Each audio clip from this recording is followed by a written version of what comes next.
Hello বন্ধুরা, কেমন আছেন সবাই? হাওয়াই মিষ্টি নতুন ভিডিওতে আপনাদের সবাইকে স্বাগতম। আজকে আমি দেখাবো হালিমের রেসিপি। তার সাথে একটু জানিয়ে দেব হালিমের ইতিহাস, কিভাবে হালিম আমাদের দেশে এলো।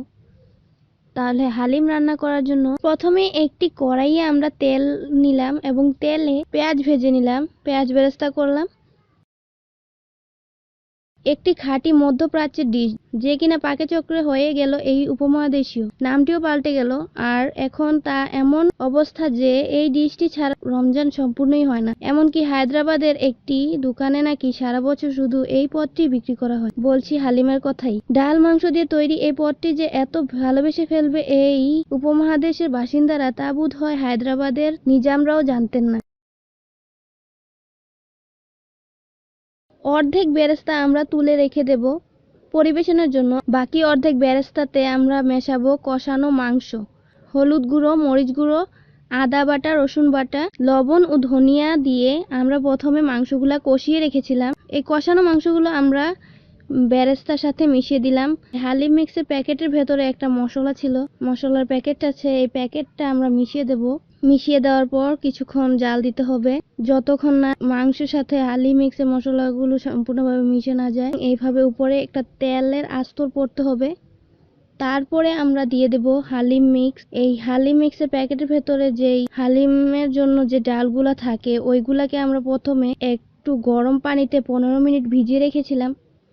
ভিজিয়ে রাখার পর ওইগুলা আমরা এই মাংসর সাথে মিশিয়ে দেব। এই মাংসের সাথে মেশানোর পর সামান্য একটু পানি দিয়ে দিবেন।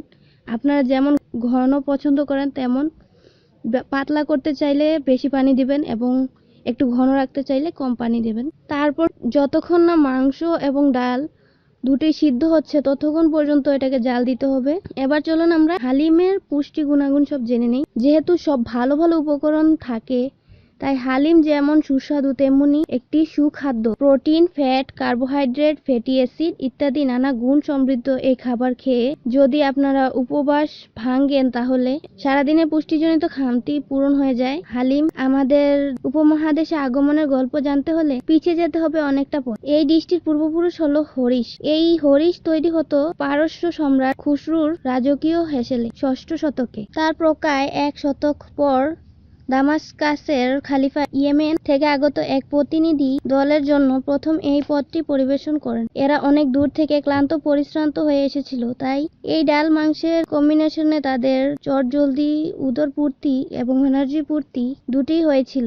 এরপর থেকে এটা প্রায় ট্রেডিশনের রূপ পায়। যখনই সৈন্যবাহিনী যুদ্ধক্ষেত্র থেকে ফেরত, তাদের পরিবেশন করা হতো এই ইনস্ট্যান্ট এনার্জি বুস্টার ডিশ। 14 শতকের বিখ্যাত পরিব্রজক ইবন বাতুতার লেখাতেও এই হরিশে পরিবেশনের উল্লেখ পাওয়া যায়। মুঘল সম্রাট হুমায়ুন যখন শের শাহের কাছে পরাজিত হয়ে পারস্যে আশ্রয় নিয়েছিলেন, তখন মুঘল হেসেলেও স্থানীয় পাচক মারফত জায়গা করে নেয় এই হরিশ। কিন্তু হরিশ হালিমের রূপান্তর কিন্তু হায়দ্রাবাদের নিজামের হাতেই ধরেই হয়েছিল। 19 শতকে নিজামি রান্নাঘরে হরিশ ঢুকে। আসলে এই সময় ইয়েমেনি যুদ্ধ দল চৌসরা নিযুক্ত হয় নিজামের দেহরক্ষী হিসেবে। তাদের একটি গ্রাম দেওয়া হয় বসবাসের জন্য। এই যোদ্ধারা নিজেদের সনাতনীয় খাবার ও স্থানীয় মাল মশলা মিশিয়ে তৈরি করে হরিশের নতুন রূপ হালিম। তখন হালিম হতো শুধু গরুর মাংস দিয়ে এবং নুনতা ও মিষ্টি, 2 রকম হালিম তৈরি হতো। চৌষদের কাছ থেকে হালিম আসে নিজামের খানসামাদের কাছে এবং সেখান থেকেই নিজামের ব্যক্তিগত ফেভারিট হয়ে ওঠে এই পদটি।